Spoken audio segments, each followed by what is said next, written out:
Esto es Reporte Morelos en quien resulte responsable. Amigos, gracias por estar en una emisión más de Quien Resulte Responsable. Bueno, pues va a estar el tema de hoy muy interesante, de acuerdo a lo que el diputado local de Sinaloa por el partido Movimiento Ciudadano quiere proponer, pues es obviamente la castración química en delitos de violación. Va a ser algo interesante el poder ver sus puntos de vista. Tendremos especialistas, también tendremos un testimonio y bueno, obviamente quien decidirá es usted es el que decide.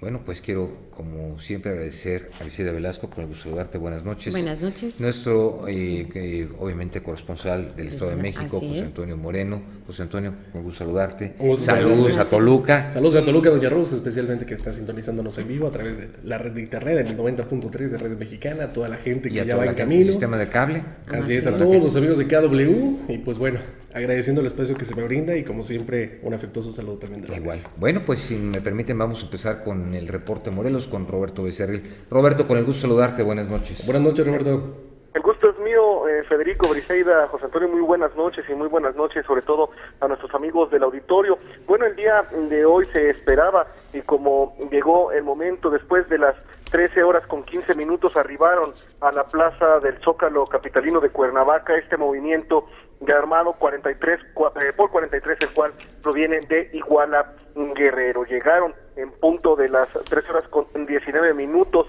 al Zócalo con gritos de vivos, se los llevaron, vivos los queremos, ni uno más. Y el que habló al respecto de este movimiento que partió desde el lunes a las 10 de la mañana de Iguala y ha pasado por diferentes puntos de Morelos, pues fue Carlos Eduardo Pérez Ventura, quien es integrante de una de las 43 organizaciones civiles que están obviamente exigiendo la aparición de los 43 estudiantes de la normal de Ayotzinapa con vida. Escuchemos la voz de Carlos Eduardo Pérez.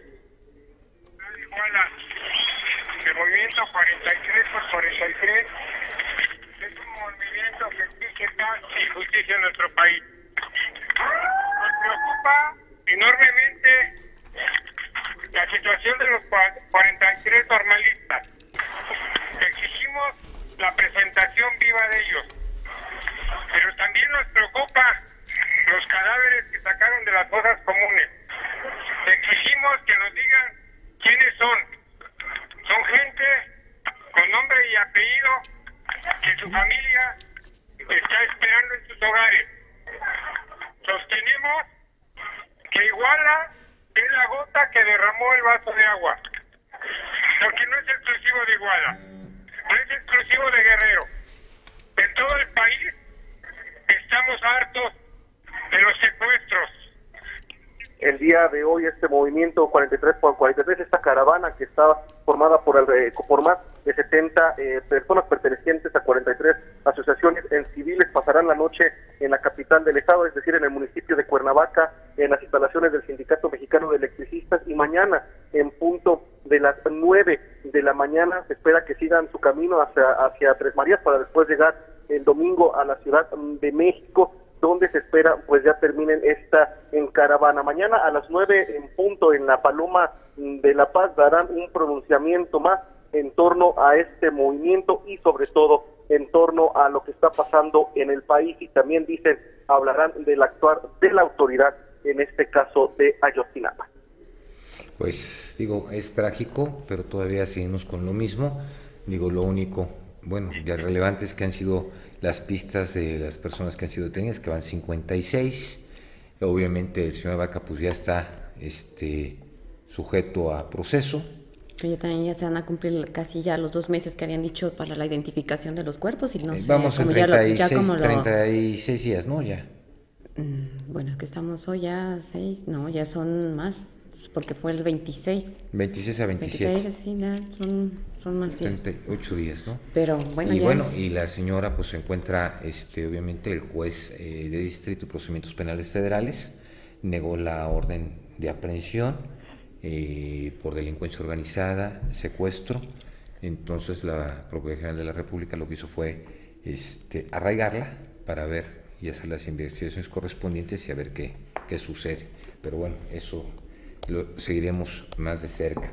¿Y qué pasó con las tarifas de la Comisión Federal de Electricidad, Roberto, que andan por las nubes?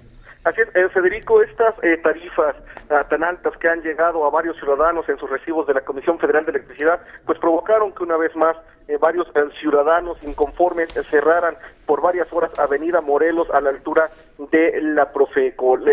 Pues la queja es la misma. Pues todas estas quejas que han metido ante la Profeco en contra de la Comisión Federal de Electricidad no han surgido efecto, y por más que cuando acuden la delegada de la Profeco les menciona que les está dando seguimiento y que pues obviamente estos abusos no quedarán impunes, mencionan que el tener dentro de la Profeco un módulo de la Comisión Federal de Electricidad no beneficia a nadie porque no se puede ser juez y parte. Escuchemos la voz de los inconformes. Mira, hubo una minuta donde acordamos que hubo una minuta que firmó la funcionaria, donde se firmó por ella misma que ya no iban a contar a los ciudadanos, que iban a respetar su queja, porque la queja de Profeco dice que iniciado el proceso conciliatorio ya no habrá corte porque el prestador tiene que seguir suministrando el servicio, perdón, las tarifas que llegaban a la PPE y al retiro de medidores. Así es. Primero con las altas tarifas, luego con el retiro de medidores y los inconformes que pues se encontraban bloqueando Avenida Morelos por minutos, amenazaron amenazaron con entrar directamente a las oficinas de la Profeco para pues retirar este módulo que existe dentro de ellas de la Comisión Federal de Electricidad. Sin embargo, pues todo transcurrió en calma y después de ser recibidos por autoridades de la Profeco, pues decidieron darles hasta la semana que viene, es decir, el próximo lunes, para que se llegue a un acuerdo con las personas que han metido quejas por las altas tarifas y obviamente por el corte de energía que estas han provocado. Pero sí, los ánimos enardecidos porque mencionan la Profeco no da respuesta y pues obviamente beneficia más a una compañía como Comisión Federal de Electricidad. Así es. Bueno, ¿y qué pasó? El alcalde de Zacualpan, de Amilpas, ya se va a unir al mando único. Así es, Federico, el día de hoy uno de los municipios que pues se han todavía pues negado a adherirse al mando único es Zacualpan. El alcalde de este municipio, Clemente Barreto, menciona que no han dado luz verde a este proyecto de mando único debido a que Zacualpan se rige por usos y costumbres. Y estos están siendo, pues no quieren ser respetados por el mando único. Menciona que personal del gobierno del estado que ha acudido pues obviamente a las sesiones de Cabildo no se quieren comprometer a respetar los usos y costumbres, y mencionan la ciudadanía, los pobladores de Zacualpan pues se conocen entre ellos, por lo que pues no confían en el mando único hasta que este se comprometa por escrito a respetar los usos y costumbres. Escuchemos la voz del alcalde Clemente Barreto. Pueblo, usted sabe, donde es pueblo, la gente es pueblo, y de hecho ya las cosas son un poco diferentes. En una ciudad no se conoce la gente, no sabe quién son, pero un pueblo sí. Entonces ahí el cabildo sí como que dijeron, no, pues vamos a analizar bien este punto y partiremos. Pero más seguro nosotros precisamos con la gente del pueblo, que somos los únicos. No se entiende. Roberto, no se entiende, no se escucha bien el audio.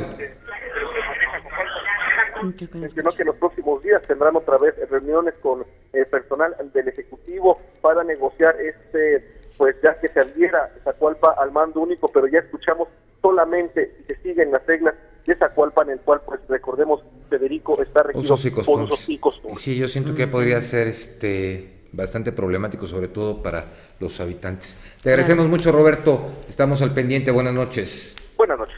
Amigos, vamos a un corte, iniciamos quien resulte responsable. Esto fue Reporte Morelos, en quien resulte responsable.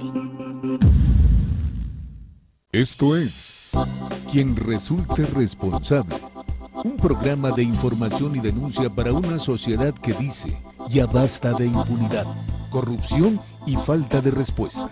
Federico Mayorga y un grupo de profesionales de la comunicación presentan temas de actualidad, análisis y entrevistas a personajes de la vida pública. Quien resulte responsable. Periodismo de investigación, crítica y denuncia. Amigos, gracias por estar con nosotros aquí en Quien Resulte Responsable. es que estamos viendo del tema de lo que está proponiendo el diputado Mario Imaz López, que más adelante lo tendremos. Había quedado estar aquí en el estudio por situaciones de trabajo y compromiso. Bueno, tuvo que cancelar, pero se va a enlazar con nosotros. Pero bueno, para entrar, yo creo que es interesante José Antonio Briz, José Antonio, que bueno, realmente en el 2012 no hay estadística del 2013, en el cual se presentaron más de 14,000 denuncias de violación ante los agentes del Ministerio Público. Esto obviamente pues en toda la República. Más aparte, súmale el porcentaje de la gente que no denunció. La lista negra, ¿no? Esa lista negra. Entonces, si nos vamos a la lista negra, pues bueno, tranquilamente podemos incrementarla a un 15 o 20%, cuando menos. Pero digo, para entender esto y ver las posiciones que se están dando, pues yo quisiera primero tener un testimonio de Donaldo Sánchez Mendoza, que nos va a dar su testimonio.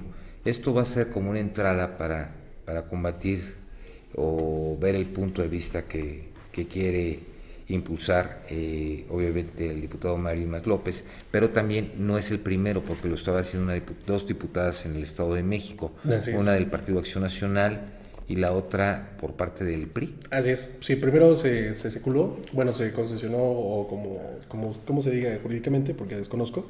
Se hizo en el 2010 una de estas peticiones, pasó al Pleno en el 2012 y recientemente, en julio, se volvió a suscitar de este año una nueva revisión o apertura a esta promulgación, pero pues careciendo de todo derecho humano, se llevó a cabo pues su revocación y están discutiendo qué tan viable es, porque también vulnera los derechos humanos, como estábamos comentando. Es que el problema es que vamos, o sea, mientras que no tengamos un sistema judicial perfecto, eficiente, yo creo que sería muy riesgoso porque se podrían cometer algunas injusticias. Bueno, pues sí, pero si me permiten, ¿no? Vamos a escuchar a Donaldo Sánchez Mendoza. Donaldo, con el gusto de saludarle y saludos a San Luis Potosí. Buenas noches. Sí, muy buenas noches. Donaldo. Un saludo para todo su auditorio y dígame, ¿en qué esto me puedo servir? No, pues si me puede dar por favor el testimonio de lo que usted vivió. Pues mire, el 1 de julio del año pasado me pusieron un 4 de violencia familiar y me mandaron a la cárcel. ¿Por qué motivo? Ya estando allá dentro de la cárcel, me entero de que me estaban acusando de violación en contra de mi hija de 4 años. Esto se ha vuelto un show, se ha complicado bastante, porque en esta situación existen 2 presuntos violadores. Su servidor es el primer presunto violador que va y denuncia a otro presunto violador, sí, aquí en San Luis Potosí. Tenemos una demanda que es la 303/2013, que es una que pusieron en mi contra por violación en contra de mi hija. Y existe la 385, que es una denuncia que yo pongo en contra del ciudadano Elías Uresti Rocha, que es el padrastro de mi esposa. En esta situación, pues existen 2 papás, ¿no? Porque mi hija le dice papá Elías al padrastro de mi esposa. Y las autoridades aquí no me han dejado defenderme, ni siquiera me han dejado ver dicha demanda que puso mi esposa, ¿sí? Y está bien complicado porque los derechos de mi hija han sido violados a más no poder. Pero también los suyos, usted fue recluido. Sí, me mandaron a la cárcel por violencia, por una disque violencia familiar, me pusieron una fianza de 40,000 pesos, la licenciada, la subprocuradora Marta Silvia Ledesma Mesa, ¿sí? Y me mandaron a la cárcel tal cual. Sí, y pensaron que allá se me iba a juntar lo de la violencia familiar junto con lo de la supuesta violación en contra de mi hija. Por X o por Y yo estoy fuera, licenciado. ¿Sí? Yo no sé qué esté pasando, ya tengo 1 año 4 meses batallando y ni siquiera me han dejado ver la demanda en contra. Usted en este caso, Donaldo, aquí lo que se está buscando, imagínese, a usted lo acusan de violación contra su propia hija y obviamente ahorita ya hay algunos diputados en diferentes congresos, tanto en el Estado de México como en Sinaloa, que están pidiendo para este tipo de delitos la castración química. Ajá. Imagínese que usted que esta ley hubiera entrado en vigor, que hubiera salido absuelto, que no se hubiese comprobado y que lo hubieran castrado por medio de la castración química, por medio de productos o viceversa a la persona que se le está acusando de violación, obviamente mientras que no esté sentenciada y cause una ejecutoria, pues obviamente todavía hay la forma legal de poderse defender. Pero si en este caso hubiera sido, ¿qué hubiera sentido usted? Pues mire, es algo que es irreversible, ¿sí? Quiero imaginarme que es irreversible y es muy complicado porque si a final de cuentas salen con el usted disculpe, si es que le dicen le dicen a usted disculpe, ajá, queda más allá, más de, o sea, pues queda uno, pues una castración es muy dura, ¿sí? Dejando de lado, buenas noches, les saludo con gusto José Antonio Moreno, dejando de lado el papel, en este caso de víctima, por lo que nos ha explicado presuntamente, a usted, en caso contrario de que su hija haya sido violado por una tercera persona, en este caso por el padrastro, como se presume, como lo dice usted. En este caso por el padrastro, ¿le hubiera parecido justo el castigo de una castración química? ¿O que pagara con cárcel? Le voy a ser sincero, si fuera comprobado lo de la violación y estuviéramos 100% seguros, yo sí estaría de acuerdo, la verdad. ¿Con la castración química y que estuviera en libertad o que pagara nada más en la cárcel? Pues mire, yo soy de la idea de que ese tipo de gente, de la manera que fuera o como fuera, no deberían de estar fuera en libertad, porque no nomás existe una violación vía penetración sino existen otros tantos abusos que existen, ¿sí? Abuso sexual, no nomás llegar a un coito, sino llegar al punto donde estas personas sigan abusando de la gente, ¿sí? De una u otra forma. Sí, pero pero aquí no habría dos formas para que, en este caso serían dos penas. Una es o dejarlo en la cárcel, otra es obviamente bajo supervisión médica y la castración química. Así es, porque se está proponiendo exactamente, y digo para todo el auditorio que nos está escuchando a través de KW Televisión y de la 90.3, habría que explicar que la castración química es un procedimiento que basa 3 sustancias diferentes, una que es más activa que otra, en la cual se reduce la testosterona en los hombres, impide la erección y en algunos casos redistribuye la grasa corporal a tal manera de que podría figurar José Antonio, como un hombre. Sí, pero también es cierto, y esto lo aplican en Estados Unidos, en Dinamarca, pero también ha habido sus problemas con esta gente que se le ha hecho la castración química y de alguna manera psicológicamente es gente enferma y vuelve a delinquir de esa manera. Entonces no te da la certeza y la seguridad. Porque no todos son candidatos. Entonces, eso aplicaría directamente como información para el esa es auditorio. otra posición, porque eso no es la seguridad de que no vuelva a producir un ataque. Pero bueno, ya hablamos de un sistema de justicia aquí en nuestro país que es totalmente deficiente. Y también no lo dudes que también en Estados Unidos también se equivoquen. No, claro. Entonces volvemos a lo mismo, es como si mandas a una persona al paredón. O directamente poder poner la punta de lanza para que otras personas que no son tratables puedan tomar esta segunda opción para que se les reduzca la pena, porque lo que se pretende hacer directamente con la castración química es que se le reduzca la pena, esté libre y acompañe con un tratamiento psicológico. Sí, pero lamentablemente la corrupción y la falta de confianza dentro de nuestros sistemas jurídicos, dentro del sistema judicial, y lo acompañas con la corrupción, pues obviamente se puede prestar a muchas cosas. Y regresando a este punto, con la víctima que tenemos ahorita, presunta víctima que tenemos en la línea, ¿usted se sentiría seguro? Victimario. Victimario directamente. ¿Usted se sentiría seguro de que esta persona, en dado caso de que se llegue a comprobar, se encuentre libre en la calle, no temería por su familia, no temería por la seguridad de los suyos? Pues mire, yo le hago la pregunta a todo el auditorio y a ustedes también. Si alguien violara, abusara de alguna familiar, hermana, hija, cualquiera de tus familiares. Y nos gustaría a nosotros, como personas ciudadanas, de que el que abusó de tu familiar, de tu hija, de tu hermana, de tu tía, estuviera fuera, estuviera libre. Nos contesta con la misma pregunta que le hizo José Antonio. Sí. Nos contesta con la misma pregunta. Y sí, definitivamente es algo que tiene que pensarse mucho. Pues Donaldo, le agradecemos mucho que nos haya comentado su testimonio. Y saludos a todos San Luis Potosí. Saludos a todos su auditorio y muchísimas gracias por escucharme. No, al contrario. Estamos para servirle. Que tenga buena noche. Dios les bendiga a todos. Hasta luego, igualmente para usted. Hasta luego, bye. Fíjate qué delicado es, porque aquí es donde entra todo esto.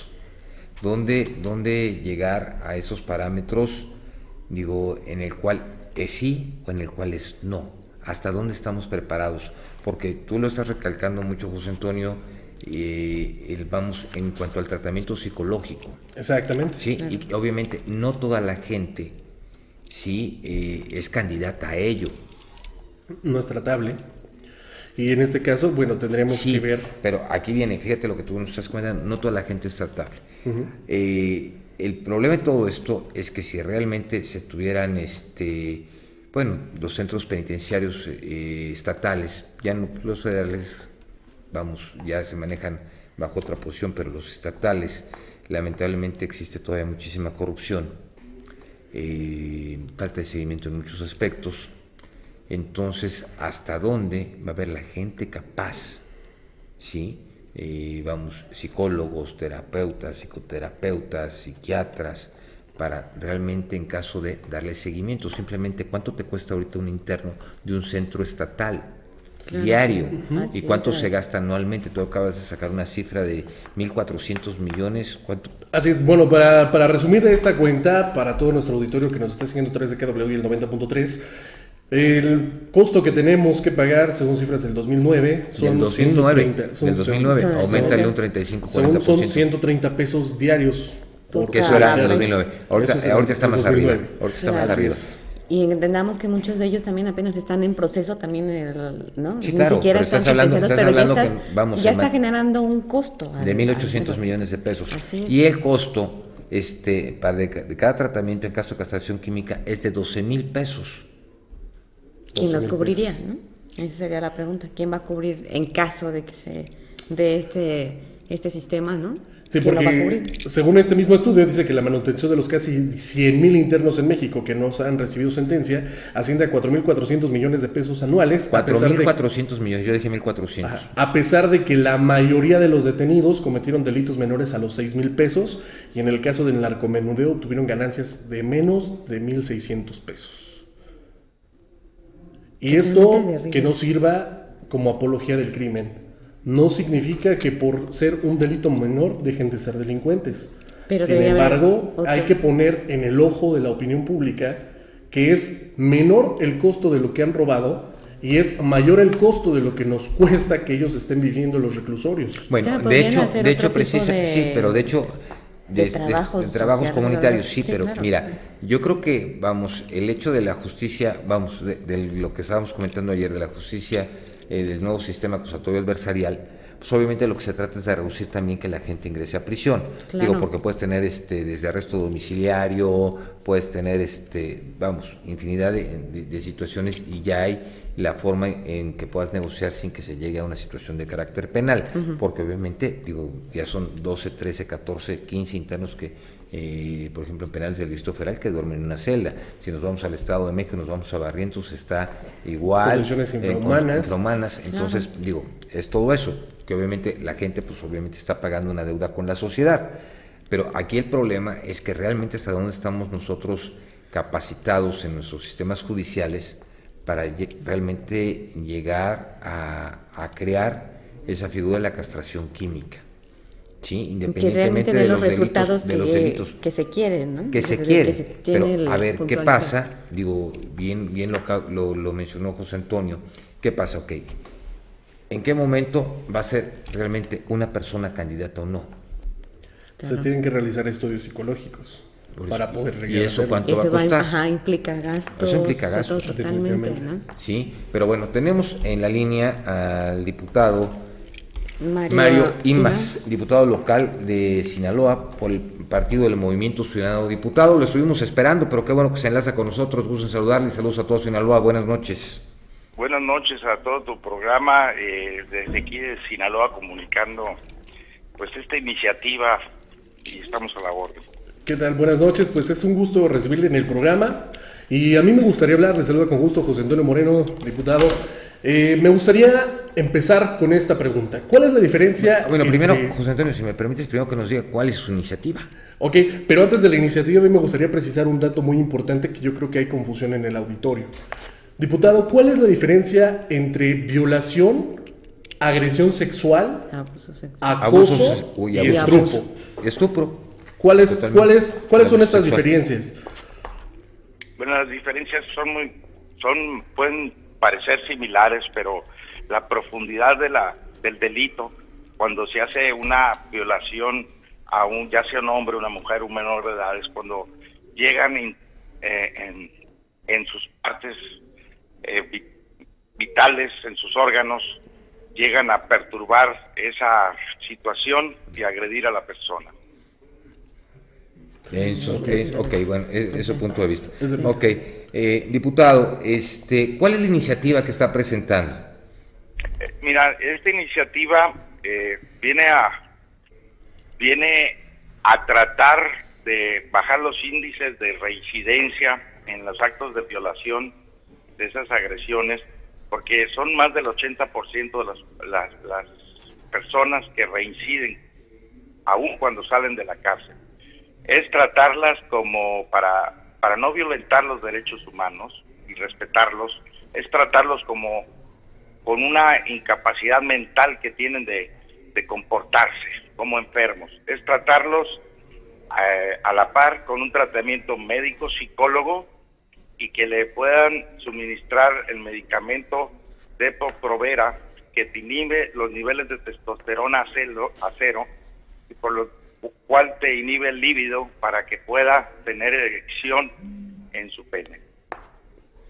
Mientras, cuando tú llevas ese caso y está en la cárcel ingresado en el penal, el mismo médico y psicólogo lo van a estar atendiendo, tratándolo de reinstalar a la sociedad cuando cumple la pena. A ver, entonces va a pagar dos penas, porque una es la castración química y otra son los años de cárcel. Digo, porque son dos posiciones diferentes. Digo, aquí sí sería importante aclarar, porque generalmente si se opta por la castración química, obviamente reduciría la pena, pero si va a ser la castración química y aparte pagar con cárcel, eso es lo que están proponiendo. La ley es muy clara y dice que son de 10 a 30 años. Ahí el juez tendrá que evaluar. Bueno, eso es en Sinaloa. Sí, porque hay unos estados donde la pena es menor. Y otros donde es mayor, por ejemplo, en Quintana Roo. Exacto. Ok, esta misma iniciativa estamos proponiendo que la pena se suba de 15 a 35 años. Y a la vez se le dio un tratamiento médico, psicológico al violador y se proceda a la castración química hasta que cuando lo dé de alta el médico psicólogo y vea que está restablecido. Diputado, ¿cuál es el tiempo que se requiere para que un inadaptado social o enfermo mental esté clínicamente sano y cuál es la efectividad de este tratamiento? Mira, hay diferentes tipos de violación. Muchos de los casos son por los niveles altos que tienen los índices de testosterona en el cuerpo en los hombres, que no pueden controlar sus ansiedades y no son atendidos nunca en su vida cuando viven en la sociedad. Por eso estamos tratando de disminuir estos índices con este tratamiento si una vez que ellos cometen el delito. Porque hoy en día no se hace nada referente a eso. Se van a la cárcel y no pasa nada, cumplen la condena y salen más del 80% a reincidir en el delito. Voy de acuerdo con el nivel de reincidencia, pero insisto, ¿cuál sería el costo de una terapia psicológica para cada reo? Bueno, es muy económico, mira. El Depo-Provera no necesita ni siquiera una receta médica, cualquier persona lo puede comprar.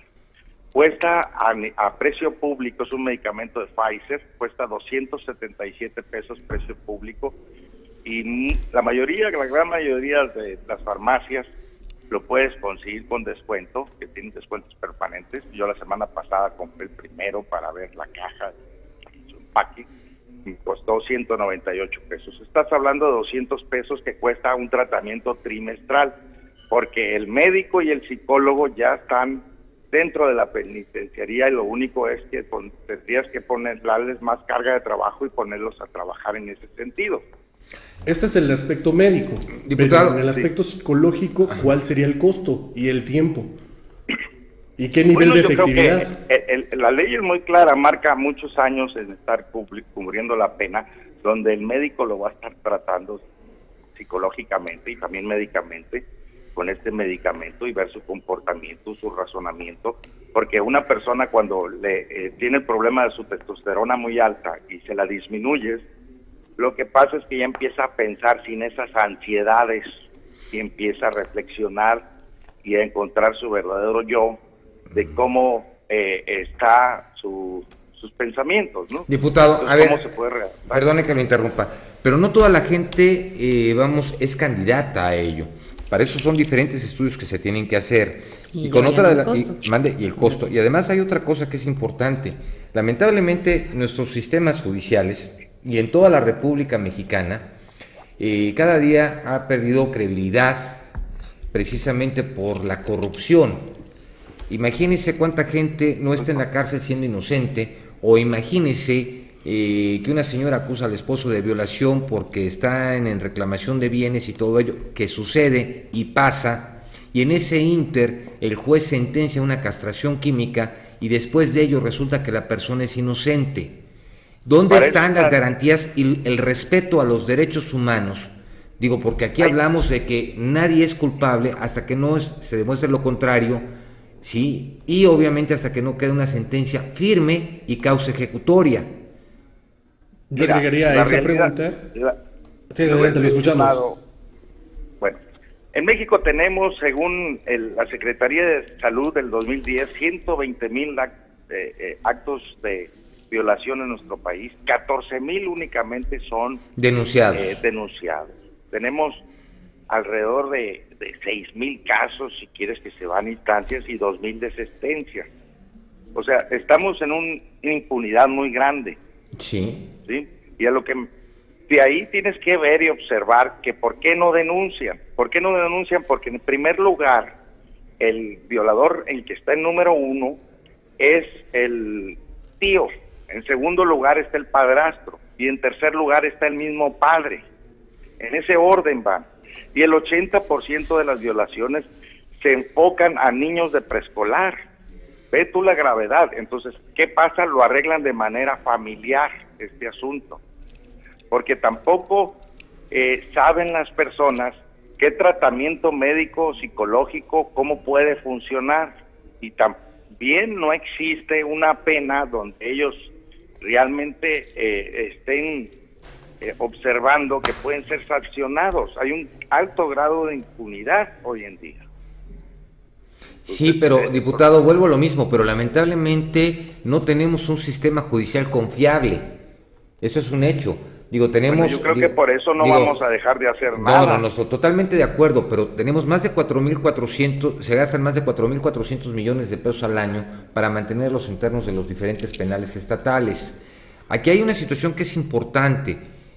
Digo, yo creo que aquí lo primero que tenemos que pensar, ¿por qué la gente no denuncia? Porque se victimiza. Se victimiza desde que se abusa de ella, se victimiza desde el momento que llega con pena, con vergüenza ante la Fiscalía o ante la agencia del Ministerio Público, se vuelve a victimizar al momento que pasa al servicio médico, se vuelve a victimizar al momento que llega un proceso penal, a rendir su declaración. Entonces son 4 veces, 5 veces que se llega a victimizar a esta persona. Entonces yo creo que qué bueno que se esté pensando por el lado de una sentencia, la castración química, sí, de acuerdo, pero yo creo que tenemos que enfocarnos más a que existan gentes preparadas, ¿sí?, para recibir ese tipo de denuncia y que realmente se atienda a la gente para que lleguen las denuncias y así evitar esa impunidad. porque de la otra forma, ok, es una iniciativa, digo, la manejaron en el Estado de México, el Partido de Acción Nacional, también la manejó el PRI, obviamente sesionaron 2 veces para darle entrada, obviamente la desecharon, y ahora usted lo quiere hacer en Sinaloa. Digo, vamos, son cosas que se tienen que ir acomodando, pero yo creo que hoy por hoy lo que se tiene que hacer es una iniciativa a nivel federal, en el cual todas las personas víctimas de abuso sexual o de violación sean perfectamente respetados sus derechos y sus garantías individuales, y se les dé la atención. Van a denunciar como víctimas y resulta que parece que si fueran los delincuentes. Imagínense una niña de 11, 12 años que fue violada, la reciben mal encarada, luego la pasan con un médico, pues obviamente ella está sufriendo porque en ese momento está en un shock. Entonces yo creo que sería más importante, digo, es nuestra opinión, usted tiene la suya, nuestro auditorio tiene la propia, pero yo creo que tendríamos que enfocarnos más a eso, al respeto a la víctima. ¿Y cuál sería el respaldo en este caso? Porque una vez que es exhibida la víctima y que es mostrada, ¿cuál sería el seguimiento que también se le estaría dando a la víctima, no? No, pero la víctima queda marcada por vida. Independientemente del procedimiento. La víctima hoy en la ley tiene sus derechos. Que generalmente... Es obligación de este gobierno prestarle la atención. Oiga, señor diputado, dígame, ¿en qué gobierno, de qué estado de la República se respetan los derechos de las víctimas? En ninguno. Entonces, pero si no nos empezamos a despertar los ciudadanos, nunca vamos a cambiar. Yo por te eso, digo una cosa, si quien viola la ley, viola a una persona, ya sea mujer o menor, el mensaje que estás transmitiendo es que tales abusos son aceptados por la sociedad. No, yo creo que no es que sean aceptados. Yo creo que lamentablemente las autoridades no han hecho lo que tienen que hacer. Al final de cuentas, ustedes como servidores públicos están para servir a la ciudadanía. Ese servidor público que recibe una víctima de violación está para atenderla, para darle cobijo, para darle su apoyo, ¿sí? Para darle el respaldo, no para victimizarla. Entonces yo creo que es bien importante primero profesionalizar a los fiscales y ministerios públicos y crear las instancias, obviamente para atención a víctimas, y realmente ver gente preparada que trate a la víctima con calidez, porque ojo, no nada más es en mujeres la violación, también en los niños. Y en los homosexuales, pero ¿no? Te voy a decir qué qué pasó el lunes pasado aquí en Culiacán. Oiga, diputado, ¿me permite ir un corte y me mantiene en la línea para ir un corte para poder continuar, para no cortarlo, ¿sí? Vamos un corte y continuamos aquí en Quien Resulte Responsable. Ayúdenos a dar con quien resulte responsable. Comuníquese con nosotros. 311-9030. 311-9030. Participe con sus comentarios en nuestro correo de voz. Síguenos en Facebook y en Twitter. @QRRTV. Y en nuestro correo electrónico. Quien resulte responsable. @hotmail.com. Regresamos a Quien Resulte Responsable. Síguenos en Facebook y Twitter. Correo electrónico @hotmail.com. Diputado, ahora sí ya estamos con usted de regreso. Una disculpa, pero ya sabe que tenemos que cubrir con esos compromisos.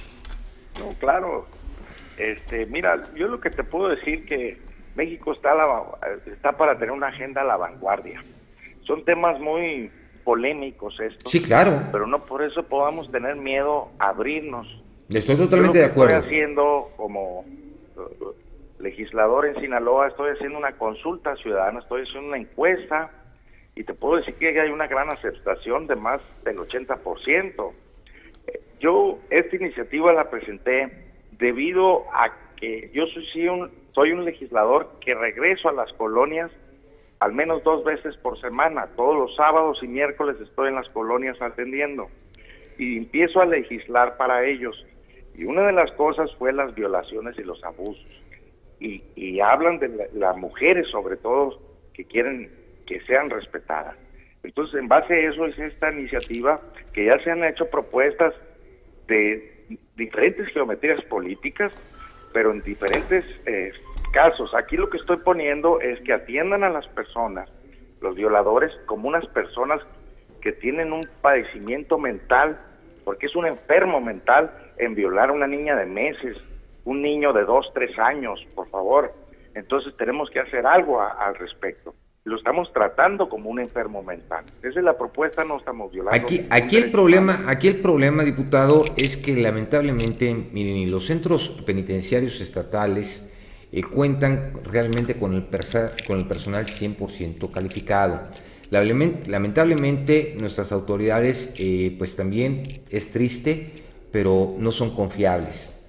Entonces, viene desde ese punto en el cual primero tendríamos que tener un sistema judicial perfecto, a los médicos perfectamente especializados en esto para poder tomar una determinación, y obviamente sobre ello, pues obviamente que se autorizara. Vamos, como una iniciativa es importante, porque hace un momento tocamos un testimonio de una persona que le sucedió este tipo de situaciones, y bueno, como dice,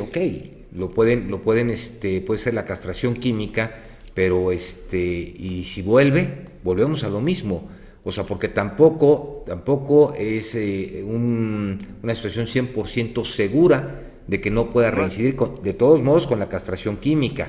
No es seguro, pero ya te digo que está se reduce. Países como Dinamarca bajó su reincidencia al 2.2%. Alemania lo está aplicando a los violadores mayores de 25 años. Polonia también lo está haciendo a los que violan a gente menor de 15 años. Vemos que nuestro país vecino, Estados Unidos, si hablas de la corrupción que existe, no te puedo decir que en California en 1996 fue aprobado, y no puedes hablar que California no tiene corrupción. Lo comentamos al inicio del programa. Lamentablemente corrupción existe. Lo aprobaron, y la reincidencia está bajando, tanto que Florida lo aceptó, Texas lo aceptó, y luego se fueron con Iowa, Wisconsin, Luisiana, Montana, y así se han ido. No, claro, sí, definitivamente, y no nada más en este tipo de estados a los que acaba de mencionar. Pero esta iniciativa contempla capacitación profesional para crear alguna asociación, algún instituto, y de otra manera también están contemplando, en dado caso de demostrarse la inocencia de alguna de estas víctimas, alguna compensación económica que pueda resarcir de algún modo el daño. No, yo creo que la estructura gubernamental no está para tener más cargo financiero actualmente. Pero se lo estamos dando con los cargos que estamos imputando, ¿no? Lo que necesitamos es bajar la reincidencia. Por eso, sí, diputado, pero si se equivocan, ¿va a haber alguna compensación económica o de qué manera van a poder resarcir el daño que de alguna manera le están dando a la posible víctima, ¿no? Es que un acto de violación es muy fácil ante señalar y testigos, y también pero también es muy fácil, diputado, agarrar y generar ese tipo de delitos y señalar inocentes. Mi pregunta la vuelvo a recalcar. El inocente rápido se va a dar cuenta el médico, el psicólogo, que fue inocente. Por eso son psicólogos y psiquiatras, pueden ver que no entra. Diputado, ¿cuánta gente inocente hay en las cárceles de nuestro país?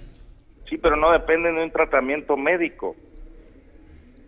Ninguno. Todos pasan al psicólogo para que vayan al centro de observación y clasificación, los mandan precisamente ahí para determinar a qué dormitorio los mandan, y eso es en todos los penales, y todos pasan con el psicólogo.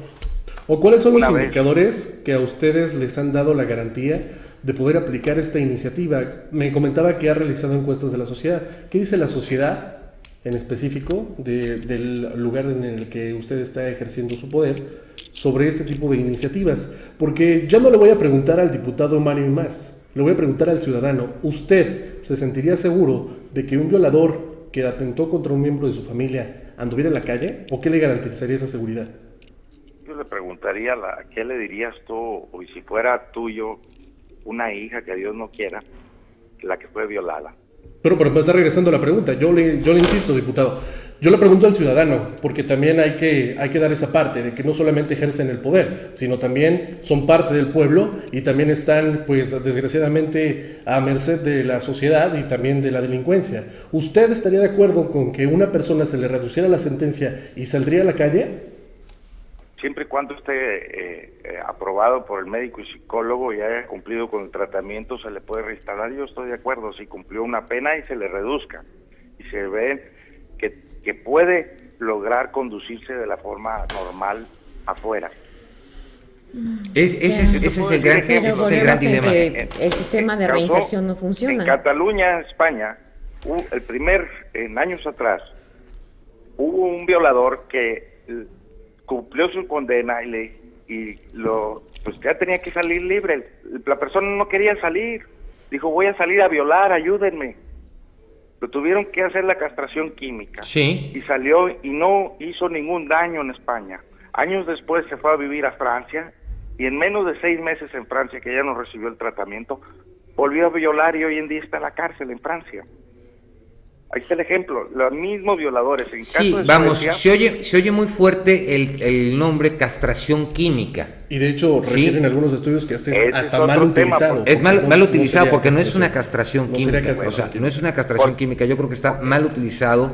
¿Por qué lo planteé así? Porque ya había iniciativas y hay otros países que lo aplican así para darle continuidad a estos temas. Que esta iniciativa es diferente y va de la mano a tratar de reinstalar a alguien que está con un padecimiento mental, que no logra pensar por sus altos niveles de testosterona, o tiene desvíos en la cabeza, el enfermo por violar niños de 2, 3 años, de meses. Pues le di continuidad con el mismo nombre, pero la iniciativa es totalmente diferente. ¿Y no cree, diputado, perdón por no te preocupes, no cree que lejos de hacer una iniciativa de ley que castigue, necesitaríamos una iniciativa que prevenga? Mira, yo te digo, en los últimos 10 años se han elevado los presupuestos para prevención, pero también a la par se han elevado los índices de violación. Sí, pero en este tipo de cosas, ¿cómo la manejas la prevención, José Antonio? Podría ser a través de educación, podría ser a través de la cultura de la denuncia. Sí, pero vamos, pero esto ha sido a nivel internacional. O sea, este tipo de ilícitos, obviamente, hasta que no los identificas, es cuando suceden las cosas, es cuando los identificas. No puedes identificarlo antes, no puedes agarrar y hacer un estudio psicológico a cada niño que va a la escuela, para ver si fue o no fue y empezarlos a identificar, porque obviamente no hay presupuesto para ello. Yo te digo un caso que pasó el lunes pasado aquí en Culiacán, en la colonia Miguel Hidalgo. Los vecinos estaban escuchando llorar unos niños, pasó una patrulla de milagro, le comentaron a los patrulleros, en esa casa siempre los golpean, por favor hagan algo. Se bajan los policías y lo que se dan cuenta que un hombre estaba violando a una niña de 4 años. Y al lado había un niño de 2 años. Así, ¿por qué no aplicar eso? Bueno, diputado, ojalá y nos haga llegar la iniciativa y con mucho gusto y realmente ojalá nos visite aquí en el estudio. De hecho, nos quedamos esperándolo, ojalá y pueda venir para ampliar más. Yo encantado, tenía sesión el día de hoy, dio lectura a otra iniciativa mía. Esta es la número 36 que pongo en 10 meses, llevamos 9 aprobadas. Yo te puedo decir que estamos trabajando porque somos servidores públicos al servicio del pueblo. Qué bueno, ojalá y me mande la iniciativa, ¿no? Ojalá y nos haga el favor de mandar la iniciativa a nuestro correo electrónico, y bueno, poder agarrar y platicar un poquito más de ello. Y pues saludos a todos, Sinaloa, Culiacán, Olato, Los Mochis, Mazatlán, que nos ven por Megacable y por el canal 117. Diputado, le agradecemos mucho, que tenga usted muy buenas noches. A ustedes, muy buenas noches y gracias a todo el auditorio. Gracias. Vamos a un corte y continuamos en Quien Resulte Responsable. Ayúdenos a dar con quien resulte responsable. Comuníquese con nosotros. 311-9030. 311-9030. Participe con sus comentarios en nuestro correo de voz. Síguenos en Facebook y en Twitter, @QRRTV. Y en nuestro correo electrónico, quien resulte responsable, @hotmail.com. Regresamos a Quien Resulte Responsable. Síguenos en Facebook y Twitter. Correo electrónico quien resulte responsable @hotmail.com. Amigos, continuamos aquí en Quien Resulta Responsable. Pris, tenemos una llamada del señor Carlos Medina, a quien les mandamos un saludo. Saludos. Dice, como no hay justicia y hay impunidad, nunca estaremos seguros de que a quien se castigue sea realmente culpable. Es lo que comentábamos. Pero también es cierto lo que dice José Antonio, el hecho de que se cree, que ya en diferentes partes del mundo se esté manejando malamente, desde mi punto de vista, y es cierto, el nombre castración química. Porque no existe como tal. Pero el generar esta iniciativa, y también es muy cierto lo que dices, José Antonio. Aquí el problema, y lo hemos dicho nosotros muchísimas veces, que lamentablemente la violencia intrafamiliar y todo se puede detectar desde la escuela, ¿Qué es lo que pasa? Que las escuelas públicas, la mayoría, el 100%, no cuentan con un psicólogo para darle seguimiento a cada uno de los niños, no cuentan con esa infraestructura, y es donde se tiene que prevenir, como bien acertadamente lo dijiste, la prevención, porque si no tenemos un sistema judicial en el cual podamos confiar, no tenemos autoridades en las cuales podamos confiar, para llegar a esta situación, y imagínate, pasa algo, y le dicen, pues nuera, usted disculpe. Entonces, es lo delicado y lo triste. Pero si me permites, tenemos en la línea al psicólogo Francisco Javier Rosas Vázquez, director general de la Federación Mexicana de Psicología. Psicólogo, con el gusto de saludarle, buenas noches. Hola, ¿qué tal? Buenas noches, un saludo. No, pues gracias por tomarnos la llamada. Pues doctor, realmente hay una iniciativa en el estado de Sinaloa, digo también en el estado de México, en el cual están buscando, obviamente, ingresar al código lo que es la castración química. Obviamente nosotros lo que hemos argumentado, mis compañeros y un servidor, obviamente es que no se cuentan con los medios necesarios para poder llegar a tomar ese tipo de resoluciones, porque no hay ni la gente preparada, lamentablemente, ni el presupuesto como tal, y cómo llegar a ello, porque obviamente son afectaciones. José Antonio habla de la situación de la prevención. Yo también estoy de acuerdo, porque yo creo que la forma del hecho que se esté practicando en Estados Unidos, en Dinamarca, en Polonia, en diferentes partes del mundo, pues qué bueno, si a ellos les ha funcionado, pero también les ha funcionado lo que es la prevención, porque es como se ha disminuido todo esto. ¿Usted qué opina de que se aplicara la castración química como psicólogo? Bueno, son varios puntos que se deben tocar. Primeramente, sí, el término castración química no es correcto. Sí. Se debería de llamar inhibición del apetito sexual. Sí. El auditorio debe de conocer que lo que conocen como castración química es más que nada un suministro de medicamentos. Es un proceso reversible y aparte no elimina el apetito sexual, solamente lo reduce. ¿Qué quiere decir esto?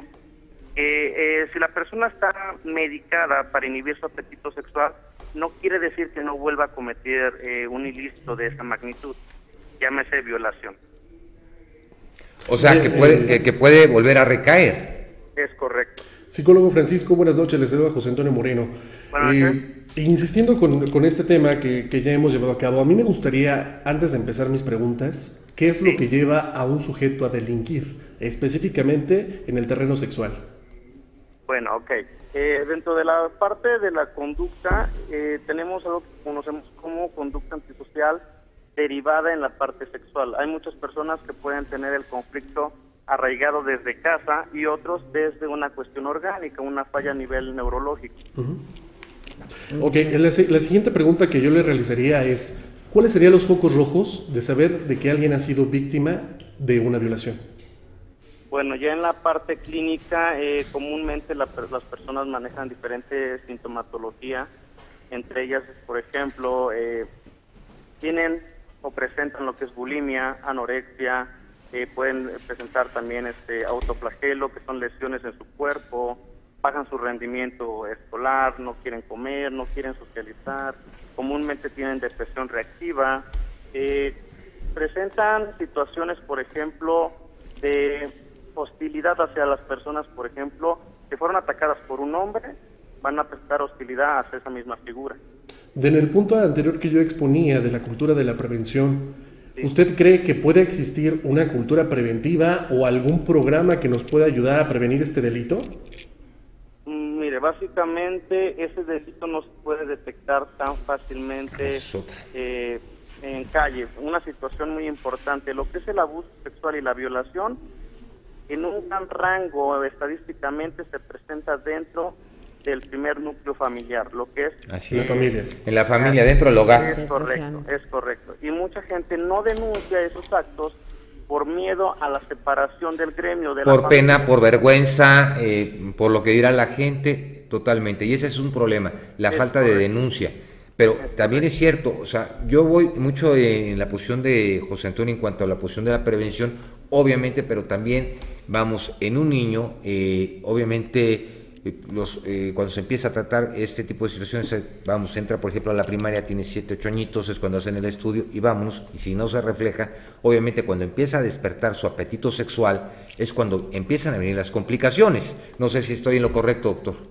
Sí, es correcto. De hecho, hay una situación que se le conoce como el niño erótico. ¿Qué quiere decir esto? El niño que fue abusado o violado, o la niña que fue abusada o violada, se acerca a personas adultas teniendo una conducta erógena. No lo hace con la intención de querer coitar, tener un acto sexual.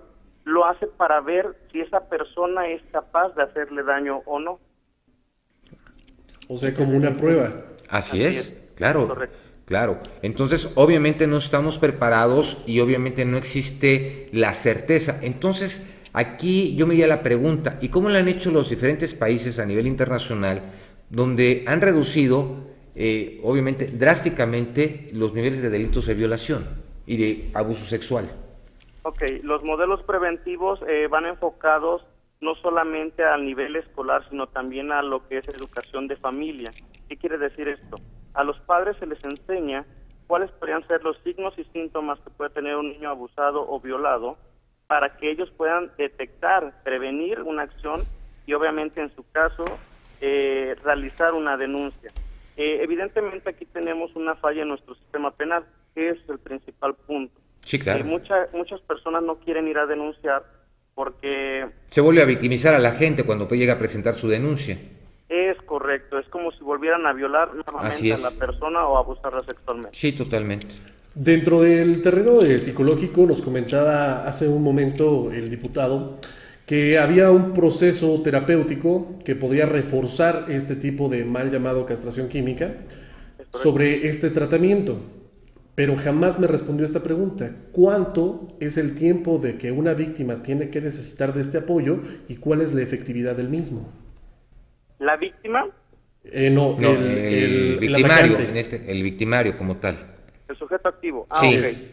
Ok, perfecto. El proceso psicoterapéutico debe ser manejado principalmente por un psicoterapeuta de corte cognitivo-conductual. Quiere decir que debe estar especializado o certificado en el área de la sexualidad. Claro. Es el primer punto. 2. Un modelo de ese tipo viene oscilando alrededor de cada sesión psicoterapéutica de 1 a 2 horas entre 400 y 500 pesos. Y el proceso debe de ser de más de 1 año.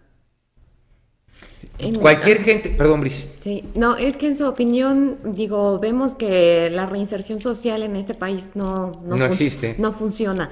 Entonces, bueno, aquí nos decía el diputado que, pues bueno, ellos ya se ahorrarían la cuestión de los psicólogos en este nuevo sistema. Que además comprarían el medicamento que vale 190 pesos. Pero lo que queda claro es que si no funciona este sistema de reinserción, entonces los psicólogos no estarían capacitados, también los que están en todos estos reclusorios.